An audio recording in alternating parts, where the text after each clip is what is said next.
issue of all is you have to start now, because it is going to take some time to get everything structured and taken care of. You don't want to be out there and having somebody steal your idea because you didn't file the patent. So that's about all I have on the presentation. I went through it a little bit more quickly than I usually do because I'm sure there are a lot of people with questions out there. So Robert, if you want to open it up for questions, then I will be more than happy to do that, or discussions among the group. Okay, so thanks, Bryan. I have unmuted the entire audience. If anyone would like to ask Bryan a question, go ahead and speak up now. Here's a question. Okay, please speak up. I thought someone was saying a question. Oh, here's one. Bryan, you read that in the chat window there? From Louise, or yes. Does the average small business owner know about the Jobs Act? Do they think the crowdfunding is equity and know they have to wait for the SEC, or do they write it off and think of it as widgets? I think that the word is starting to get out there in the community. I think that the average small business, that 80% of the small business owners have heard the term crowdfunding, but most of them don't know what it is. And that's because most of them have either gone to the SBA for their original round of financing or are just now getting the idea that there are other resources. So I don't think there's a lot of other stuff in the Jobs Act. I don't think that the majority of people know that there's a lot of meat to it that doesn't include crowdfunding, but there are a lot of people out there who are being very, very successful doing the donation and reward side of crowdfunding. Bryan, I've got a question for you, if I may. What are the implications from a security standpoint of, let's say a company is raising money from investors, pick your number, $500 at a time, so they end up with hundreds of investors. Of course, in the past, that created a problem as far as violating Regulation D and other provisions.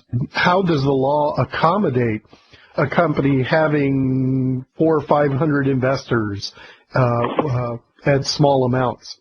Well, essentially, this Jobs Act supersedes all state blue sky laws except for enforcement requirements for fraud and things like that. So traditionally, as a securities attorney, if I was raising money in California, unless I was doing only accredited investors, I'd be limited to 35, up to 35 unaccredited investors, and then I'd have to make filings in other states on a state-by-state basis, and this act eliminates all of that. So although the enforcement requirements for fraud and other things will still exist within the states, and the Regulation D requirements for those aspects will also exist, as we know of now, and these have not actually been set in stone, for the most part, those regulations are going to be put by the wayside, and that's the whole principle of this, is because when people came to a professional like me, we had to do all this stuff, and it cost money. And Sure. So the whole concept is to reduce the cost, eliminate the unnecessary regulations by having a larger number of investors with a smaller dollar amount so that they can afford to lose it in the worst case, but avoid all the red tape of filing blue sky and other requirements. Okay, and another question that occurs to me is you have someone with a startup company. Let's pick your number, let's say a couple of $100,000, which is in capital raising circles, that's considered to be a pretty small amount. At $100, $200, $500 a crack, it might take some time. Is your opinion, therefore, that this round is mostly that crowdfunding in most cases will be for a pre-seed or earliest seed stage for a company? I think it'll be for both. I mean, if you look at the best practices and the actual time it's allotted for, or that's occurred with the people that have been very successful on the donation reward side, most of those offerings were out and completed within 30 days. Wow. So I don't think it's going to be a long process. I think, that probably is an exception to the rule, but certainly they're not going to allow an offering to be hanging out there for probably more than 60 or 90 days at most. So that's why it's going to be so incredibly essential for companies to make sure that they have spent as much time developing their crowd as they are with their business plan. And the way that they do that is that you just by putting up a video and your information on a Kickstarter, if you're on the donation side, there are, only 30% of the companies out there are actually, reaching their goals. So the successful people will understand that, in addition to structuring the business side of things, they're also going to have to be structuring the crowd sort of things and getting the word out about their company and how to best expand their crowd to generate interest in their company. Understood. Would someone else like to ask Bryan a question? Go ahead and speak up. Everyone's unmuted. Hi, it's Scott Harvey. Can you hear me, Bryan? Yes, I can. Hi, Scott. Hi. Great presentation. Thank you. My question is, and I know this, that what I'm trying to figure out is who the perfect type of candidate or perfect type of client is for this, knowing that, the whole point is to open it up so that many different people, many different companies, has access. But in your mind, I mean, established or startup, small, medium, I mean, what do you think is like the perfect guy where this is just a kind of a bullseye for him? I mean, I think that one thing that will not change with regard to raising money is it's going to have a buzz to it. I mean, I don't think that if you're going to go out and open up a barber shop, you're going to be able to develop a crowd following that's going to be willing to do something like that. You might, but I still think that the essential element, just like it is with any company going out into the public marketplace, it's going to have a story behind it. And I don't think it matters whether it's a new company or maybe a new idea for an existing company. I think that an existing company probably has a reputation advantage.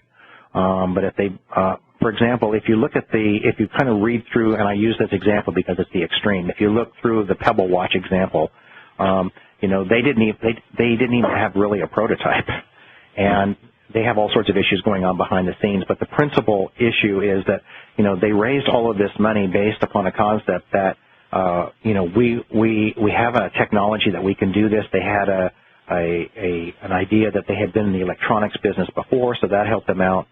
So when you go off and you've raised $10 million, and that's going to be far beyond the maximum on the equity side, but the principle is the same. It was a phenomenal idea. You look at the video, Scott, especially in your business, you'll see that it's a very catchy video. Our best practices for that, it's not going to be an informational, lecture kind of video. It has to be entertaining. And so I think that people that have all those elements put together, plus a great idea, are going to have an opportunity. So I hope that answers your question. Yeah.